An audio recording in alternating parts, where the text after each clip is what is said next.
when I was in Afghanistan, it like being in an isolated area in Afghanistan, you can feel wildly isolated. It's incredible how alone you can feel when you're out in a small village and you have maybe 40 to 50 guys with you, and you're relying on things like helicopters to fly and bring you water, food, more ammunition, anything and everything you need. But sometimes in Afghanistan, these dust storms would blow up or weather would get bad and helicopters couldn't fly, radios would stop working. You're just kind of really, really alone. Yeah. And so what we would have to do as leaders is we would have to take our finite, limited resources of men and equipment and food and water and ammo and all this stuff, and we would have to array it in a way that kept us most safe. The problem is when I was designing this defense, there were only so many weapons to point so many different directions. I had to have people sleeping. I had to have people eating. I didn't have enough assets ever to build the defense I needed to keep myself completely protected. I had to leave open some risk.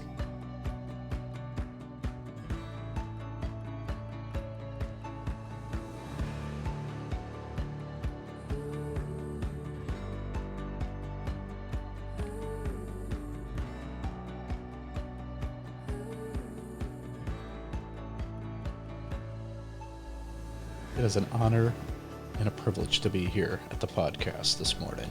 All right. Well, hey guys, we're live and we are recording a podcast. It should be episode 14 for us, so we're moving right along. This is not Josh, so we're going to talk about something pretty unique today. Dave Tobin, great friend of mine. Really incredible professional guy that's built an incredible practice.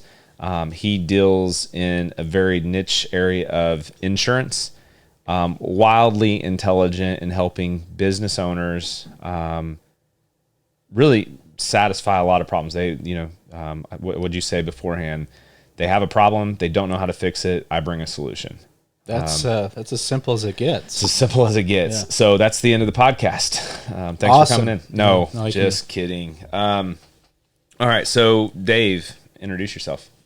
My name is Dave Tobin, and Brandon, thanks for having me on your podcast. It's a privilege. We've been friends for almost 5 years since I moved here, and never take it for granted. But I've owned Insight Insurance Services for about 23 years. Been in the business for 25 total years. I feel like an old man, but I'm still pretty young. I am. You're old. Yeah. Older than most people. Just kidding. Yeah, Dave and I go way back. We have we've done plenty of work together. We've had plenty of pours of bourbon together. We've shared some great moments in leadership development through masterminds. Just incredible man. Great wife. So we're glad you're here. And we're going to talk something. So in our app, where we talk about frequently that we love to monitor financial vital signs. We need people to know where they are and how they feel about where they are, and steps to improve their situation or even just maintain their situation. Mm-hmm. So I always give the kind of analogy, like I love the vital signs verbiage, because sometimes our temperature is a vital sign, and sometimes we can be running a fever, and when we run a fever, we associate that with ways that we feel, right? So when I run a fever, I feel lethargic. I have cold chills. These feelings are associated with a vital sign that when it's outside of normal, I start to feel certain ways and can recognize those feelings. We can do the same thing with our financial vital signs. We can say, hey, I normally have liquidity of 2, and I feel very comfortable there. And when it's 1, I feel anxious. When it's 3, I feel like I have no idea what I'm doing or what I should do with this extra sum of money. so we can understand, hey, now it's time to inject financial planning because the feelings have changed about our vital sign situation. Two of our vital signs that we have, the equity the equity rate and the insurance rate, both of those, it's ER and IR. They are vital signs, financial vital signs, measuring our risk exposure. So if I have a high equity rate and a low insurance rate, that can be interpreted as me having a ton of risk associated to my livelihood, my financial livelihood. If I'm very comfortable with a lot of risk, that might be fine. But if I'm unaware that I have incredibly low, if I'm unaware that I have incredibly high risk and I'm only feeling fine because I'm naive, I kind of equate that as, going to the doctor and realizing through a checkup that I have, something inside of my body that needs further evaluation. Now all of a sudden I'm told by a doctor I need to go get a CT scan or something like that to identify something that might be inside my body that I'm completely unaware of. And then all of a sudden I'm wildly anxious, right? Yeah. So in that sense, a lot of my clients, a lot of people that are subscribed to our vital signs monitoring program, they're completely unaware that they're staring down, or they're kind of holding so much risk when it comes to their finances and what they're trying to build. That's where you come in to solve the insurance rate issue. One of our big considerations in insurance rate are for business owners that either do not have a buy-sell agreement funded by life insurance or a buy-sell agreement funded through disability insurance, and or they're an employee that has no disability insurance offered through an employee. So we're going to talk about a lot of that today. What's your thoughts after hearing that? Well, I think everybody should buckle up. This is going to be an exciting podcast that we're going to talk about some insurance stuff, but we're going to keep it really in layman's terms, very easy to understand.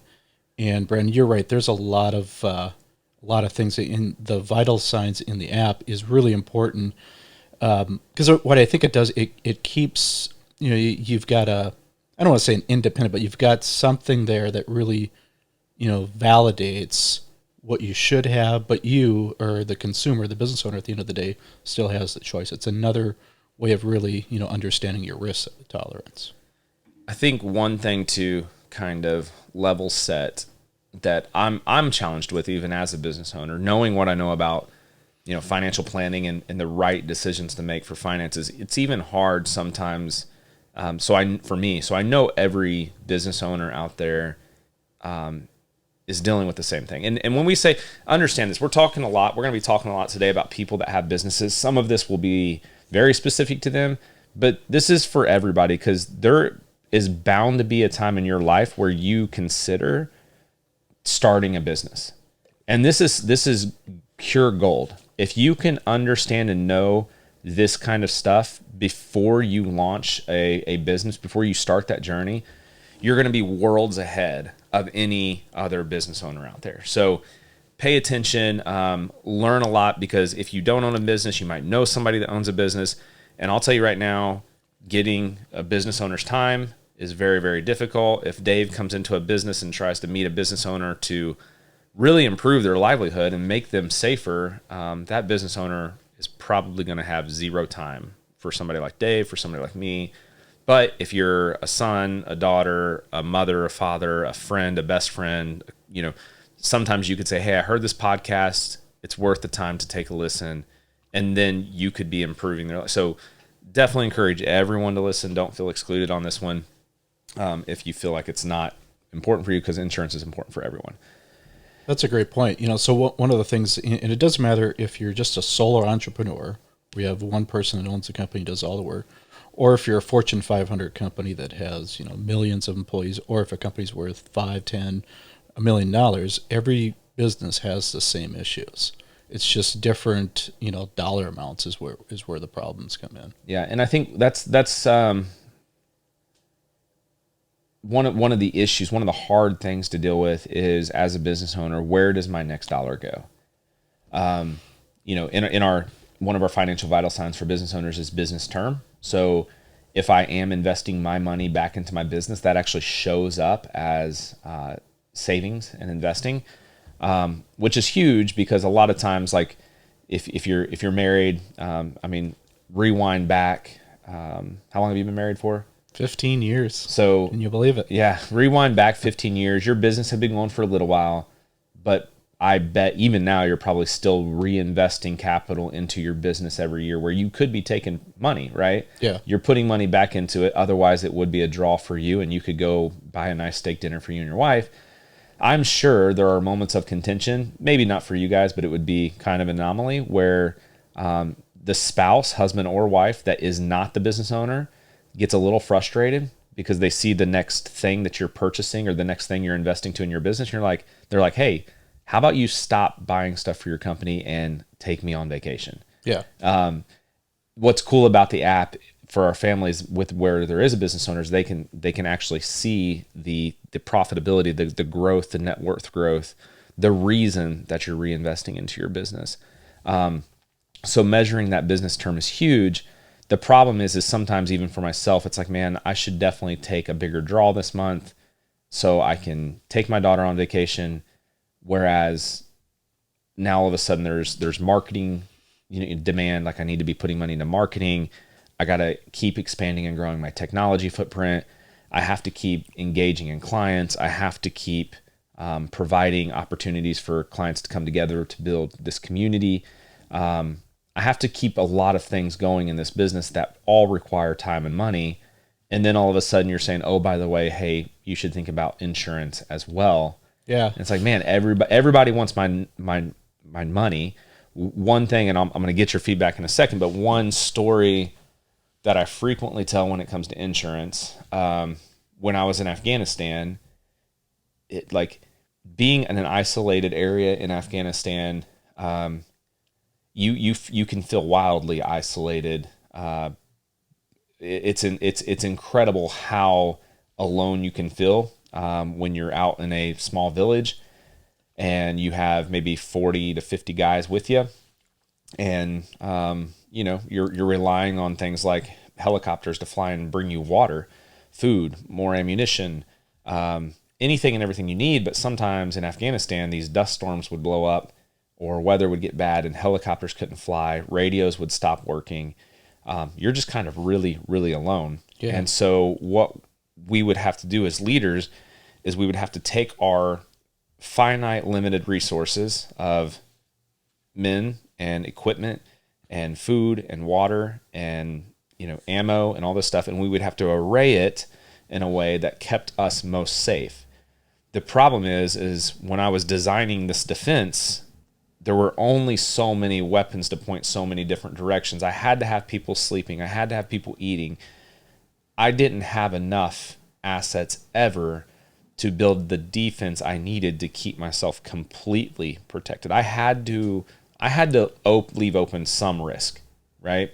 So for me, it was just about being 100% aware of what I had, 100% aware of my own risk, and then doing some really deep analysis to say, okay, what's most probably going to happen? What's most likely going to happen? If it did happen, what direction would it come from most likely? And then I would array my forces in that direction, right? So that to me is the same thing we approach insurance with. There's a million ways to insure yourself, but we only have so many dollars, so we can't buy all the products. What's your thoughts? Well, that's very true because we're both business owners, and first of all, Brandon, I want to say thanks again for your service. Oh, thank you. Everybody and their uncle seems like they're after us for money. When it comes down to, you already asked me for $5 this morning. You actually offered to buy me coffee. I did, didn't I? But being in the longer you're in business, the more people want your money, and so in knowing that, I found that a business owner isn't going to hand over a lot of cash till they see that there's really risk. And I'm the same way. I'm in the insurance business, but if somebody was to sell me a cell phone, I'm like, okay, my phone works really good. Why do I need to buy a $2,000 phone? My $1,000 phone works great. So, you know, and you get into marketing and everything, but when it comes down to insurance, it's really important. It's not what you thought you bought, it's really what you bought. And we've reviewed policies where some are really bad. And it's hard to say that to the client or the prospect that, sir, what you bought really isn't going to work for you in the future. And they put all their sweat and tears and work into getting it, and now they actually have to redo it. And so those are conversations that we have. But so our objective is to make sure that we only have to do this insurance thing, and I call it thing, whatever, once. Because as we age, unless you're Brandon, we don't get healthier most of the time. It's rare. I mean, there is the opposite, but the majority of the time, the older you get, the less healthier that you get. And despite my best efforts, I don't know if health is the best thing going for me right now. It is good. I mean, I am healthy. I'm very grateful for being healthy, but man, it's a chore to stay healthy. The older we get, it feels so much more difficult. So we're going to really get specific on a couple types of insurance. And the reason why we chose these topics today are a few reasons. One, Dave is probably one of the most kind of well-informed, best minds when it comes to helping businesses. And important parts of business insurance are these things called buy-sell agreements or key person life insurance. They're very, very similar in a lot of ways, but there are some small differences in why you would choose to set these things up. So we're going to get into that. We're going to talk a little bit about disability insurance and why that's important. And that's going to be for, I don't care if you're self-employed or an owner. Looking into disability and disability insurance is wildly important. So we're gonna talk about all this stuff. I think it's just really, really important to say to answer the question, like, what are we solving for? Can you give us a few examples of why somebody might even need these particular types of insurance? And then also, if I decide, like, yeah, I do fit that bill, I am a business owner, I do have a partner, or I have somebody that basically runs, I set up this company, I was able to step away, I put somebody in charge of the company that's doing everything. How do we back into me realizing, hey, this is a starting point, I should reach out and set up a time to talk? Well, that's a good question. So we always encourage businesses and individuals to plan early, typically the day before they start the business. Realistically, does it happen? Hardly ever. It's very, very rare. There's a client of ours that's in Minnesota that decided to plan early, and it was referred by their CPA, and a small farm business. They have some dairy cattle and do a lot of land. And the dad, this is about 10 years ago, he's about 55 years old. The mom was about 50. It's a family-run farm, and they have one son that's about 30 and two other kids that have their own farms, very successful. And so it's rare that we have mom and dad are thinking forward, and their accountant encourage them. But the problem really begins in their the problem begins is when not the first parent dies, but when the second parent dies, because then the other kids will say, "Hey, mom and dad, where's my share of this thing?" Even though they haven't worked in the family farm anymore. And so one of the avenues that we took is we tried to buy insurance on the dad. He's a bull. He's an old man, 55, works hard, drives the tractor, combine, lifts everything. A few years prior to us meeting, he had a small little kind of brain aneurysm, mini little stroke. Went to the hospital. He fainted. Wow. Woke back up right away. Nothing happened. So as an angry bull, a hardworking guy, he never went back and got that. Didn't do any of the follow up, but you can still walk, talk, and do everything. Well, in insurance terms, that's a bad mark because the insurance company thinks you're going to die tomorrow. Right. So unfortunately, we were not able to do anything for him on the insurance side. So then we went to the mom and we bought a policy on her because the real problem happens when the second parent dies, and then all heck breaks loose. And so we're able to protect the son that's 30, is that if something happens, there's $2 million of permanent coverage to buy out, the kids, the other two siblings. And then for mom and dad to protect their investment, because, businesses are investments, whether it's family run or major corporations. They bought a $2 million policy on the son and then a $1 million policy on the daughter-in-law.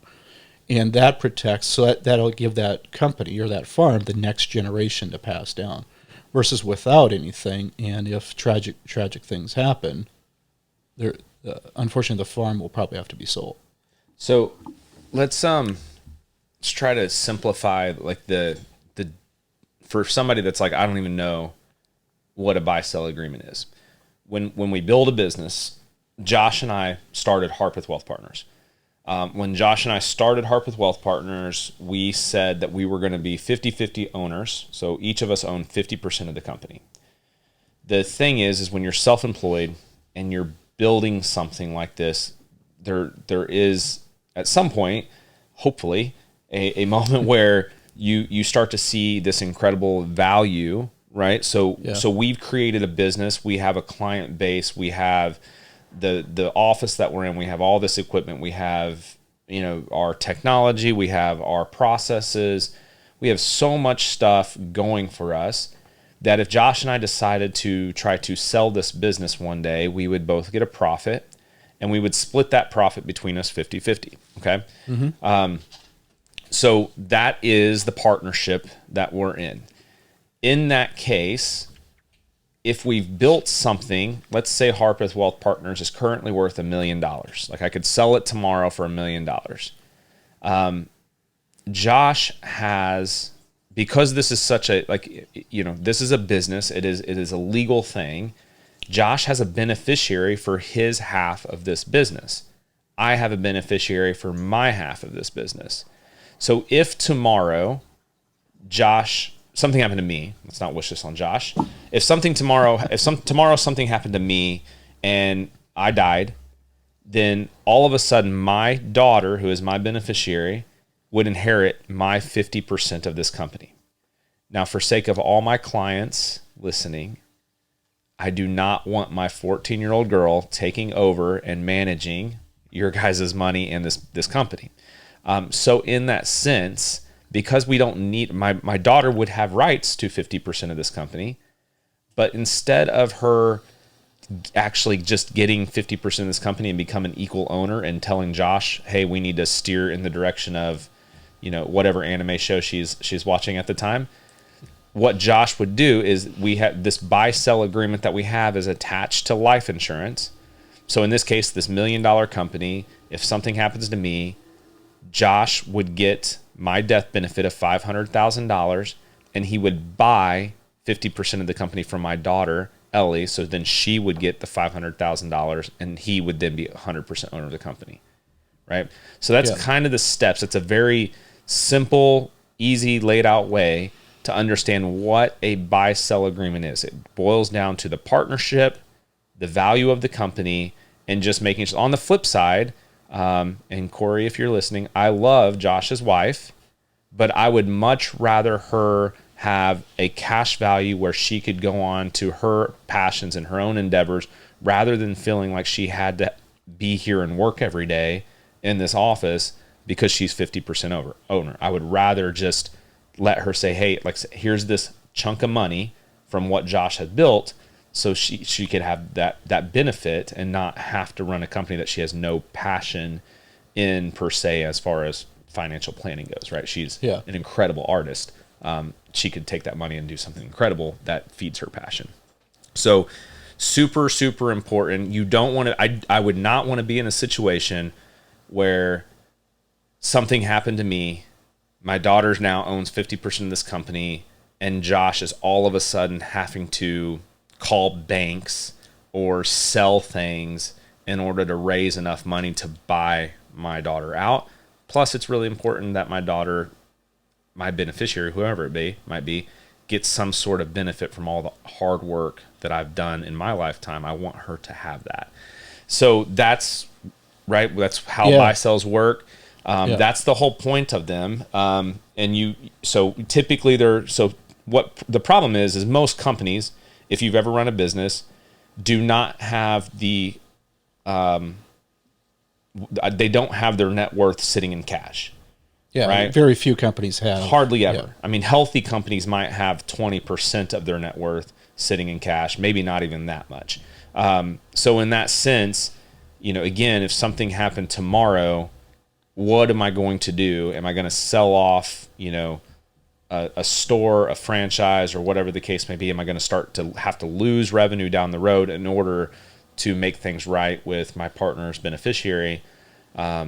Or could we just attach some life insurance to this and make it work? And that you can also have buy-sell agreements that are backed with disability insurance, because death is not the only tragic thing that can happen, right? Sometimes we can just get hurt. I don't necessarily have to walk or run to do my job, but I do need my brain and I need to be able to communicate. Seeing is very important to me. So if I lost the ability to do some of those things, or had some sort of injury to my brain and I couldn't think well, disability would be the problem, not death. I would be a very ineffective, and I wouldn't be a great partner anymore to the company. I'd be more of a liability and a burden to the company. So also having things in place where Josh could then make some money to replace me and I could still have income from the company down the road. That's all very important. Yeah. So hopefully you can if you've never heard of a buy-sell agreement, or if you've never heard of, key person life insurance, this is kind of what we're talking about today. So, and one of the realities of it is that you've got two partners like yourself and Josh is the spouse or the beneficiary of whoever usually never wants to be in the business. Very rarely. It's very rare, and if they do, then there's a whole other set of things to think about. And that's one of the things is we always ask the spouse so if something happened to Josh, would Corey want to be in the business? And 9 times out of 10, the spouse says no. Yeah, I mean, Corey's done incredible things for this company, but it's always been about more of like the design in here, the parties that we throw on. I don't think she wants to come in and read through spreadsheets to make financial decisions. Gosh, I don't think that's what she would love. The one thing I did, you're talking about that. Have you seen Ted Lasso? Yeah. So it kind of reminds me of like the whole premise of the show is the lady that's running the team basically took the team. It wasn't because of disability or death, but through divorce, and her whole intention is to just drive it in the ground. Don't think that would be the case. Well, but think of the reality is that if the spouse. So when business owners get together, partnerships, everybody's friends up front.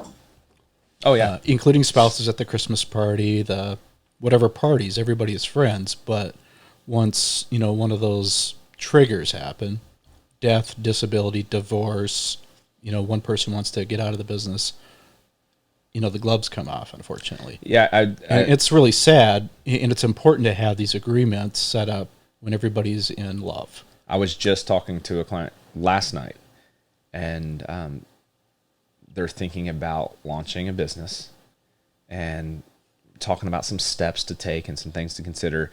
And I mentioned a partnership agreement. They're like, oh, well, how do I do, So we started talking about this partnership agreement. And I was like, look, here's the best advice that I can give you as a business owner is when you sit down to, like right now, you're meeting with 4 of your friends and you have this grand vision of what you want to build.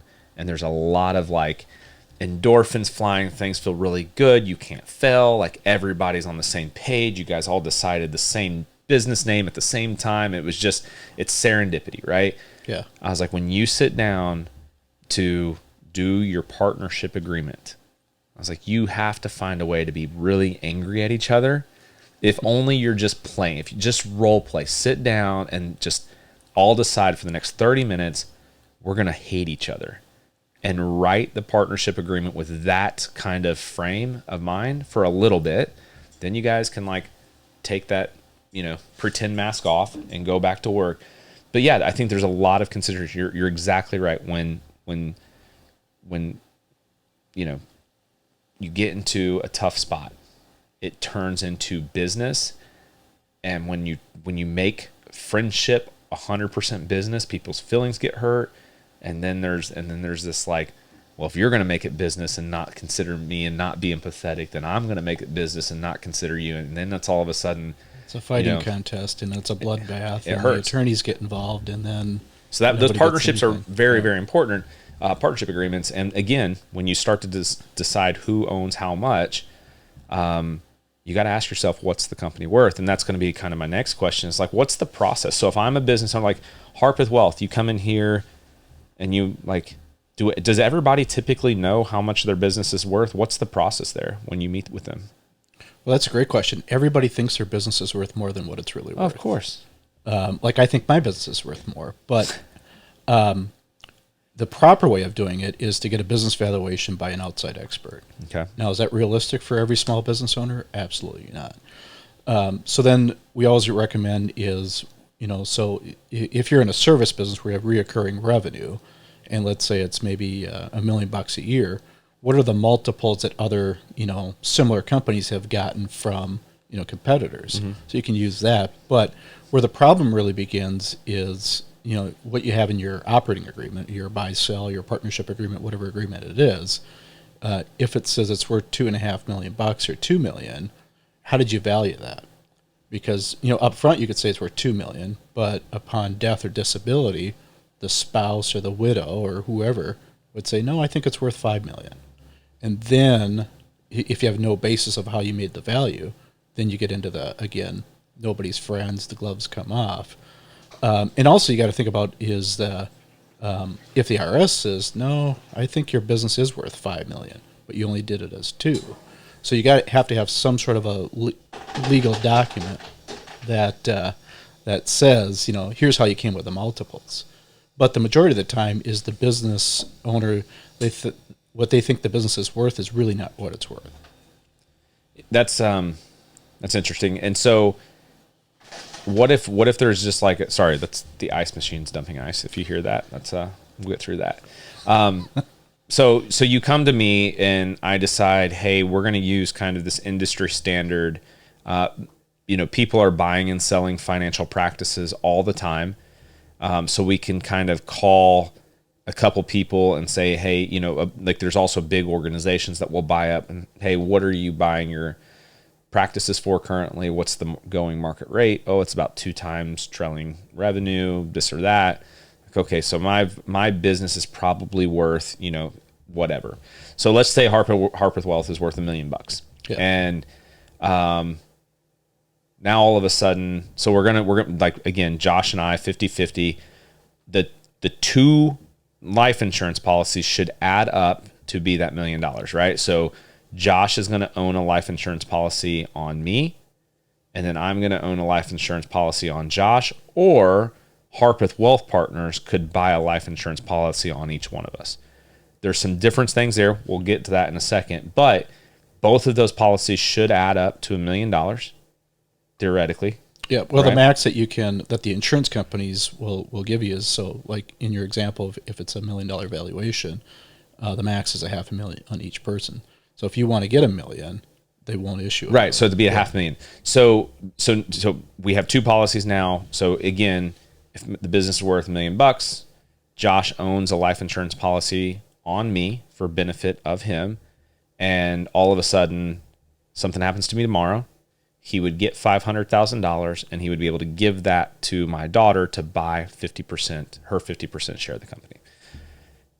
If life insurance, I always tell people it's kind of a game in that the competition is your age, the competition is your insurability. So I'm 38 years old. We're worth $1 million. I have so much career in front of me, and we're doing pretty good. Like we're growing. People enjoy working with us. So in that sense, what happens if 10 years down the road I'm worth $5 million? The company's worth $5 million. Now all of a sudden I'm having to buy more insurance later. How do I solve that problem? Well, that's one of the biggest challenges is and it's not that somebody doesn't want to buy more insurance. It's how do you buy it? How do you get an insurance company to issue that amount? So what we do is we get creative, so we'd have a buy sell policy for $500,000. And if the goal is in 10 years or 5 years to have a total, let's say $3 million, there's a couple things we could do. So let's say Harpeth or the company had any business debt. Let's say you owned a building. It's a $500,000 building. You could buy insurance on that. It's a $500,000 liability. So then we get you closer to $1 million, and then we could do key person that would do 10 times the salary of the person. So let's say the salary was $100,000. That's another $1 million 10 times. So now we're at $2 million, closer to that 2.5 or whatever that target is to, this big word inflation, and that's kind of what we're ensuring the future of Brandon. So Brandon doesn't have to do this twice or 3 times or 4 times. And then you could do some personal policies as well. So there's creative ways of getting to that, that end number initially to protect your insurability. Because I've seen it so many times where they'll buy $100,000 today, and 10 years from now they want to buy $1 million, and they can't get it, or it's really, really expensive because their health is not that good. Yeah, I mean that's such a. It's really in creating a story for the insurance company. Yeah, it's one of the really key things with an advisor is that if you send in 10 applications to an insurance company, they have no idea what you're doing. But if you write a cover letter and explain here's what the company and what they're doing, 9 times out of 10 they understand it better, and we can get things issued, and we keep the communication open. Yeah, I think that it is so imperative for people to sit down and work through this. My fear and my question always has been, how do I know I have the right amount of life insurance, that the buy-sell agreement, I have a buy-sell agreement in place. I'm pretty sure it's the right amount. I might need a personal policy. I probably need disability. But I also want to contribute to my SEP account or my 401k. I want to be able to fund a Roth. I need to take a vacation. I want to fund my child's college savings plan. How do I know I have the right amount of insurance and I'm not either A, over-insuring, or B, not just eliminating every risk for the sake of everything else falling apart? Like, can I have savings for my kids' college? Can I have savings for my future? Can I take a vacation? Can I manage my business? And can I pay for all the insurance and be appropriately covered? How does that, what are you insuring when you talk to me? Well, so it really comes down to, Brandon, what kind of risk you want to take. I have some clients that say, you know what, $1 million is good, even though I need 5. And the reason they need $5 million is that they're in a $3 million house. They have, $150,000 of vehicles, and they're 50, and they have 2 kids. With $1 million, what are we solving? Yeah. So I think that's something that I typically tell people, and we'll talk more about this the deeper we go in insurance when we have our insurance month. But something that I really, really feel is important is so often I meet people that have life insurance. I'm like, why do you have that much life insurance? I don't know. Everybody, every dollar that you have in insurance should be accounted for by way of, getting rid of liabilities for the loved ones you're leaving behind, and or funding goals that you may not be able to pay for specifically because you ran out of life before you had enough time to earn that money. For me right now, still building, right? So my daughter's 14. As a dad, I want to be able to pay for her wedding. I don't necessarily have a specific account earmarked for her wedding right now. But in case something happens before I get to see her be married, if something happens to me and I'm dead, there is life insurance that will move into a trust, and there's a provision in that trust to provide for her wedding. So you can be very, very specific about the dollar amounts that you have. It should be very goal centered. And I would say also, with insurance comes premiums. With premiums affect your cash flow, right? Yeah. So what I think would be a decision point is, again, we talk about vital signs. So the question is, how does it feel going back to your goals, going back to big financial statement of financial purpose. If all of a sudden a new insurance premium is going to eat into my cash flow enough to where my savings has to decrease a little bit, that's the decision point for the individual, right? Inside of my goals, is the insurance is insuring these goals very, very important right now, or is continuing to save or is there a happy medium? Can I kind of get the best of both worlds? So that's typically the review process for saying, is it appropriate? Is it too much? But, for some of this stuff, it is a little bit more of an art than a science. I think when it comes down to that key life and buy sell, it's 100% science, right? Like, I mean, you need it. It's fair to your partner. It's fair to your partner's beneficiary. It's fair to your beneficiary to have it. And I mean, there's not a lot of guesswork, right? You do a business valuation and you get you get the right amount of policies for the number of partners. And really, probably the only art involved is deciding to get a term or a whole policy. Term would be very cost efficient. Yeah, term is the most reasonable. Yeah, and then there's benefits though in this. Like I'm not a proponent generally. They exist because they have benefit for some people in some situations. Whole life policies, variable life policies, these kinds of things, they tend to get overused a lot for personal. I love when businesses set up whole life policies inside of their buy-sell agreement, because the cash value will build up over time. And that can almost become like a retirement gift. When a business sells or you dissolve the business, there's some benefit left over there, which can be incredibly nice. You didn't pay into that. So again, but the cash flows will tell us what's appropriate probably for the company as well. Yeah, what I see out there, Brandon, a lot of times is that you'll have agents, advisors, insurance guys that'll say, Brandon, we're gonna do $250,000 of whole life. It's gonna be $10,000 a year. And you're like, holy cow, I don't got $10,000. But what you really need is $3 million of coverage. Let's do a $3 million term, $2,000 and then eventually convert some of that into whole life or permanent insurance down the road as your cash flow increases. Because the worst thing that would happen is that $250,000 is money, but upon death, it's really nothing. Sure. You really need $3 million to fund whatever those obligations that you want to fund. Yeah. What's a conversion process generally look like?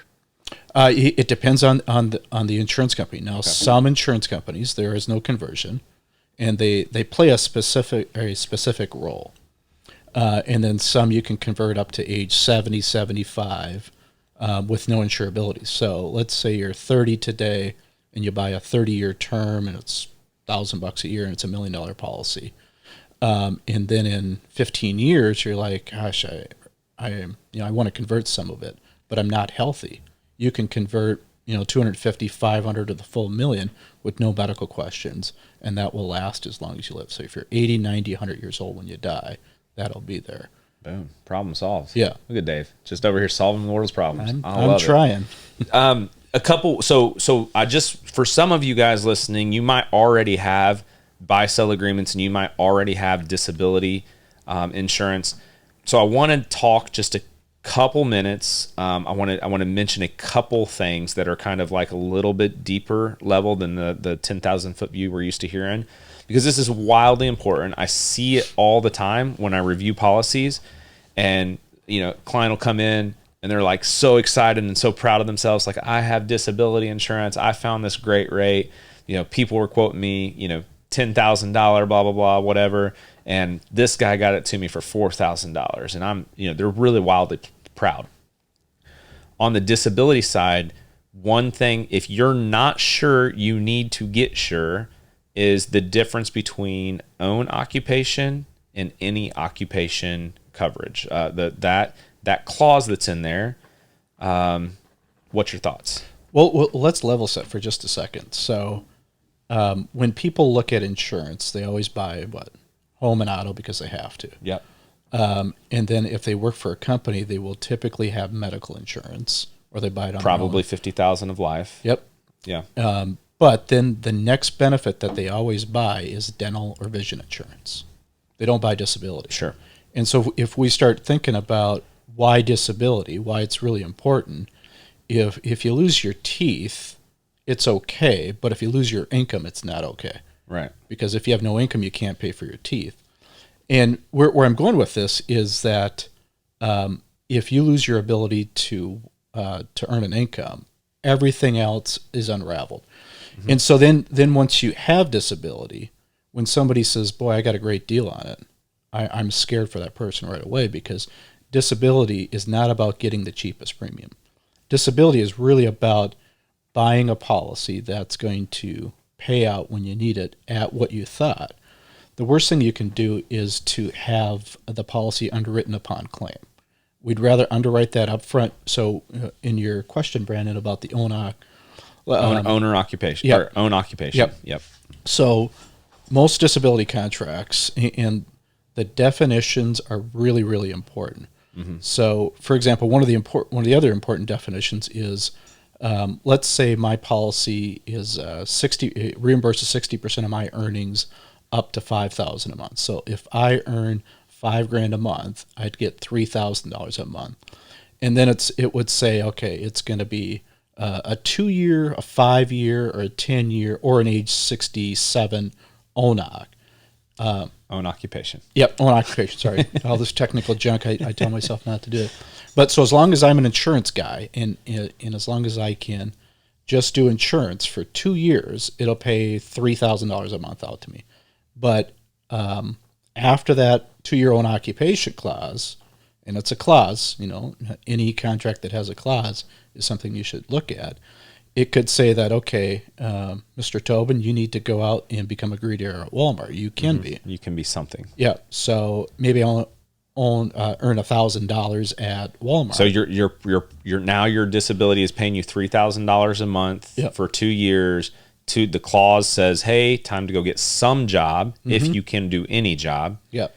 And so you go to Walmart, and how much is Walmart paying you? Let's say $1,000. $1,000 a month. All right. So now you're not making $4,000. Right, you're not making 3,000 plus 2. one. You're still making 3. You're making, but 3 you're actually having to go to work. Yep. Now, the reality of these is that if you are, there's this thing called what's the definition of disability? Right. That is a key thing. With some of the contracts, it says if you have a loss of income of 20%, or you can't perform your job. That and/or definition is a really good one. But there's a lot of them that says you have to be totally disabled. Right. That's the worst disability definition, because I could not perform my job if I got in a car accident. Right. I'm not totally disabled, but I can't talk, I can't whatever. Technically, I'm not disabled under the total disability. Then the ONOC, so if you buy own occupation, if you buy a 10-year own occupation, or to your normal Social Security retirement age, which is 65, 67 for most people, it will continue to pay out as long as you are disabled. Yep. So now you have to qualify every year. They're just not going to hand money out to you. And so own occupation means I get disability if I cannot do my current occupation that I'm in. Any occupation clause means I can get disability, but I also should be working in a job if I can qualify for any job other than my own. Yeah. And it would just supplement the new job that I get to 60% of my previous income. We have a client who came to us and had disability insurance. Thankfully, they had something, but found out that they were only going to get the full disability. He is a brand new dentist. Loads of school debt, and those bills are starting to come in. Got into a car accident, and with dentists, they have a very dominant hand. They have a hand that does everything and kind of a hand that does nothing inside of the mouth. Because of this injury, he has some nerve damage that's making his operating hand very useless. And so he's realizing after the fact that he does have to go back to work, and he's going to make, his disability was funding him for a short time at 60% of his dental salary, so he was covering his bills. But he's in a hard place because he's going to have to go back and take a job that's nowhere near what he was going to make as a dentist, and he's going to have to just work really, really hard to make it through paying off this massive amount of student loans for dental school. So it's just really, if you have something, it's better than nothing generally, but it's so important to understand what you have. Sometimes cheaper premiums does not mean better coverage. In fact, usually if you're getting a few quotes and they're pretty close, and then you have one that's a lot cheaper, it's because the salesman, I won't even call them an insurance person, the salesman is removing certain coverages to make it more attractive for you, and he's just not going to tell you. He or she is not going to tell you. So there's have that stuff reviewed. If you're working with an insurance person, make sure you ask these questions. If you have a financial planner that you work with, sit down with him and say, hey, because this is all like in that 50-page contract, this is all in those fine print things that very few people read through thoroughly, because it's a ton of useless stuff. But there are some things in there that explain these little laws that you're signing your life away to. Yeah, the devil's in the details. If you don't know what you bought. Yes, and if you're working with a financial planner, especially on just an open engagement, this should be something that they're willing to just sit down and muscle through for you and highlight these areas that say, hey, affirming you either, hey, you have the coverage you think you have, or letting you know you don't, and we need to get the right coverage in place for you. The other thing we're going to kind of jump into is just understanding if you have a buy-sell agreement in place.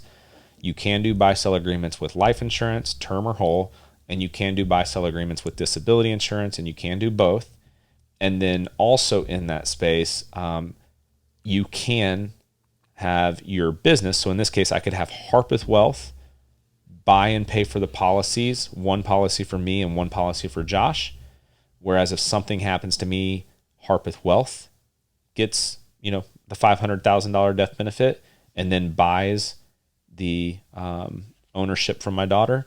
The other option is I can buy a policy with Josh's on Josh's life with myself as the beneficiary, and he could buy one on me with himself as the beneficiary. And the reason why that's also very kind of preferred generally, and we're not going to get into the details, but you can save a ton of money later in life when it comes time to sell the business because of step-up laws and cost-basis stuff going on there. So super important. Also, one other thing, if you have the business that has purchased the life insurances and they are whole life policies and there are cash values, just understand that that those cash values can be given to like rights of the creditors. So in the case of the company getting sued, the cash value that's built up in the policy that I would otherwise get when I left the company could be taken by creditors or lost to lawsuit. So that can't happen if their policies purchased by individuals on one another. So those are kind of, I probably lost like half the audience. We're going to bring them all back. But if you do have these things in place, those are very critical to know, and you should know them. And if you don't, have that stuff reviewed. All right, so let's circle back. I shared a story about a client that has the disability insurance. Tell me a story about how you put something in place that worked very well for someone. Well, with COVID, COVID's never going away. It seems like it. There's a client of ours in Minnesota where one of the employees they have disability coverage. And it was really important because that employee got COVID and severe COVID, I guess if I can say it like that, where they're on a ventilator. Mm-hmm. And he has been out for, gosh, it's been about 16 months now. Wow. And the disability policies continued to pay him a check, so his family can keep paying his bills and rent and all that stuff. Without that, and this is the employer that was really the hero. The employer paid the premium on this one here. But it'll go till he's 67 or 5. And luckily, he's close to coming back to work. So it's really encouraging. But without that, most employees, whether they're a business owner or not, it's really rare to have 90 days of cash flow. Yeah. And so it's important to have the right coverage, where if he had, the wrong coverage, it could have been a different thing. Wow. Man, I think, when it comes to insurance, I was actually listening to something on the way in, and, there's laws. We have to pay our taxes, right? It's a legal obligation to pay taxes, unfortunately. And because of that, it's almost like the law implies we should be working with some sort of tax professional, whether it's a CPA or whether we're getting, clicking the review button on HR Block, website, whatever. There's these laws that imply we should do this. There's also laws that imply I should definitely contact an insurance agent, right? For at least for my auto insurance. If I'm getting a home loan to buy a house, no bank is going to give me a home loan unless I have homeowners insurance. But then there's just no laws set in place. There's no strict guidance or even kind of like that hard nudge in the right direction when it comes to things like key life and disability. But we just know. We know that these things can absolutely derail life. It's a tough situation if we're just kind of thinking through this from a financial standpoint. It's a hard, like, I never want to be at a place where I feel like I'm a liability to my family. Just knowing that like something could happen to me tomorrow and I could become a burden. That's a tough thought, right? That's a tough thought that my daughter could have to care for me in a way that would, make her whole life's goals and things that are important to her very second to taking care of, a dad that can't take care of himself. Yeah. And so it's hard. And guys, these policies, these things, they're not cheap. It's a hard decision to make. If you're an employer, group policies are affordable. And if you have employees as few as 2 or 3, right? You can get a group policy. They're not as golden as a personal policy when it comes to disability, but they are good and they are better, and it is wildly cheap. And you're not being a good business owner if you do not have group disability being offered to your employees. You got to take care of these people, and they're working for you. They're putting in, most employees, like, we're pretty much past the 40-hour work week, except for, some people that just are really efficient and work from home, and they can get 8 hours work done in 3 hours. But for the most part, people that are coming into the office, people that are working for you, even if they are stay at home, in all honesty, like, they're putting in the hours. They're giving you a huge chunk of their life. Take care of them. Offer the group disability policy, because as business owners, we're always thinking about setting up the retirement plan, setting up the health insurance, dental, offering these things that will attract talent. But once we attract the talent, let's give our employees the things that will honestly keep their whole family cared for, and that's going to be your disability insurance. And then again, if you're giving your I don't know, if you're demanding service from a business and you love how that business is being run, I would almost ask these business owners if they have buy-sell agreements. if they're funded through life insurance or how they're funding. Like, understand the structure. Our clients, I would answer that question for them because I think it's wildly important for them to know that if something did happen to me, they're still in great hands, and the business is not going to change because Josh is going to do a great job caring for them. And my daughter is not going to come and be their financial planner at 14. Could you imagine Josh and your daughter? Josh and Ellie just running Harpeth Wealth Partners. I would Josh would have his hands full.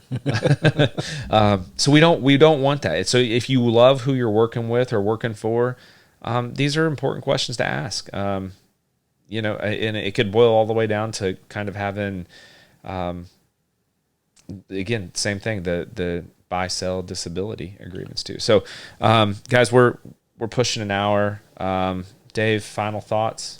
I'd say the final thoughts is about business continuation planning. So if you're a business owner, I know you don't have time to think about it, but if something happens to you, your business partners, even key employees, what happens to your company is the real question.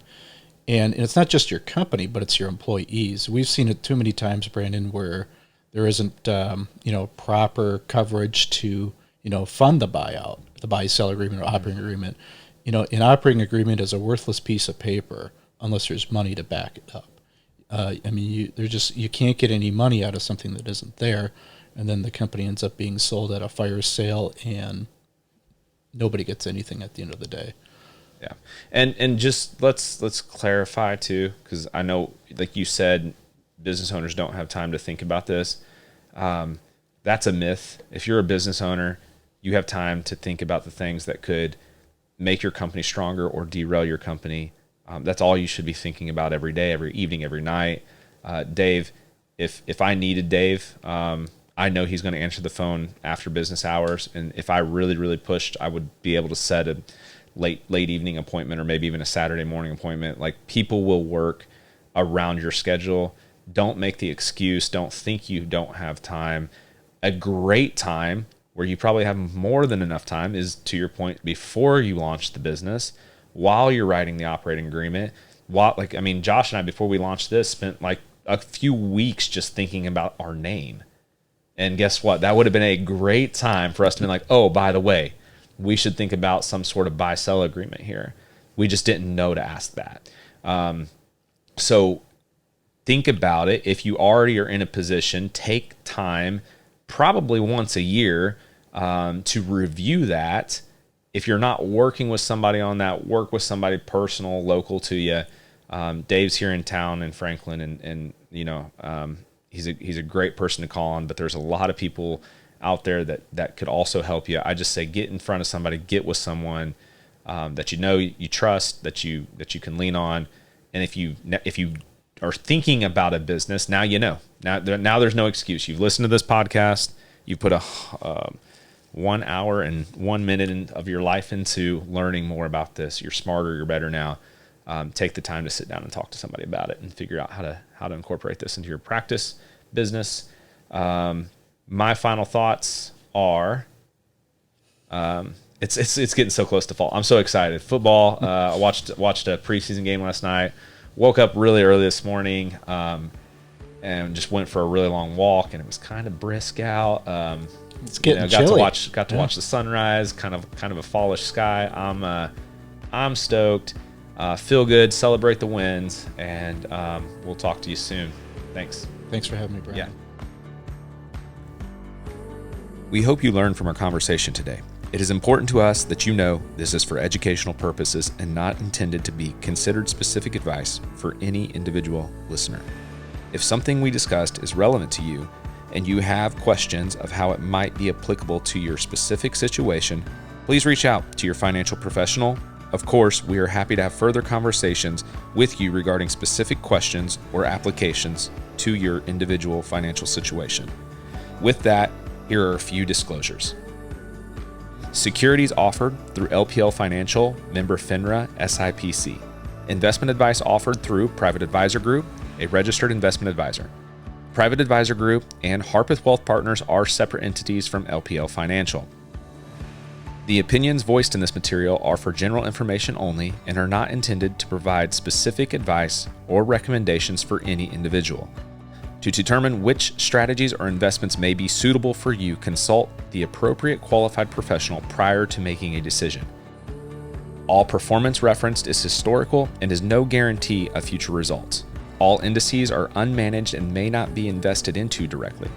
Hypothetical examples presented are not representative of any specific investments. Your results may vary. With that, thank you, and we look forward to having you back. Take care.